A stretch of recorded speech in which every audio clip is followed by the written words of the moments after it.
now turn to another location. We move up and around to the Ghanaian coast to meet with and to listen to the words of Peter Cardinal Turkson, the cardinal of the Roman Catholic tradition, who comes to us, who's a man who speaks 8 languages, a man who has been selected by the Pope to lead a new council on integral human development.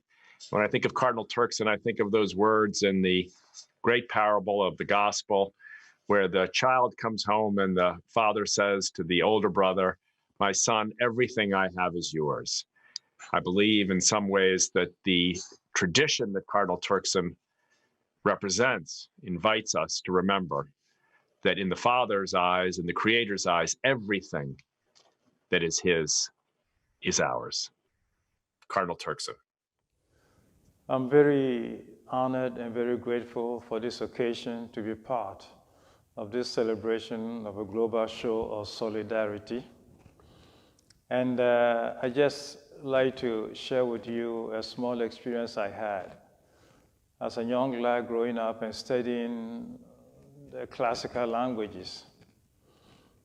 I was struck by one vocabulary which in the Greek language express brother and a sister with the word adelphos or adelphe.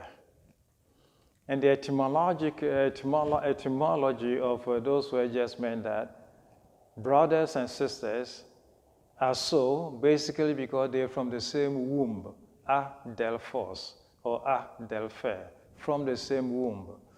And their unity and sameness, as it were, derive from the fact that they are from the same womb. Therefore, they're equal in right, they're equal in dignity, and they're equal in all regards, although maintaining differences in attitudes and habits. So it is this expression that is kind of, stayed with me for a while, and helped me also consider a whole lot of other situations in life. Therefore, the celebration now, in this 24-hour celebration of a show of solidarity, just brings that image back to me. And it is said that if brothers and sisters are united by the fact that they're from the same womb, and so united in dignity, united in honor, united in rights and all of that, then the rest of the human race, in a way, is like that. We all, biblically at least, considered to be from the same origin, same father. But you see me speaking, and I'm from Africa. And there are some from Europe and some from China and all of that. So you see the differences. And one may then want to say, well, if we're so different, then how can we still talk about ourselves as being one? Yes, we can. We can. The womb which makes us all one can be the womb of our parents, but it's also the womb of Mother Earth, the planet whose material make up our body and whose products sustain and feed us. Yes, we one because we share a common womb of world culture, whose products we are, which determine what we study and what we pay attention to, and how our lives are guarded and how we live. Yes, we share a common womb of history with all the world wars and everything that has happened, which has brought us to this point. And lately, these days, we share another common womb. It is the womb of a pandemic, the pandemic that we call COVID. This common experience also makes us, as it were, feel that we come from we come out of a common womb, the same womb, making the same experience of our struggle and fight against this pandemic. So in a very real way, despite the differences that we have, inequalities, imbalances and all of system, in a very real way, there is still a bond of unity that kind of, puts us all together. We interrelated and interconnected.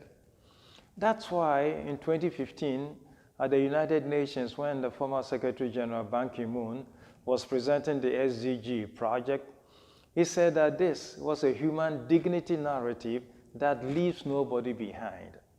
That's what everything should be. It should be a common experience of humanity that doesn't leave anybody behind. But in the reality of life, there are some who are left behind, along the roadside, behind, in culture, in development, in incomes, in outcomes, all kinds of experiences separate and make us unequal and uneven.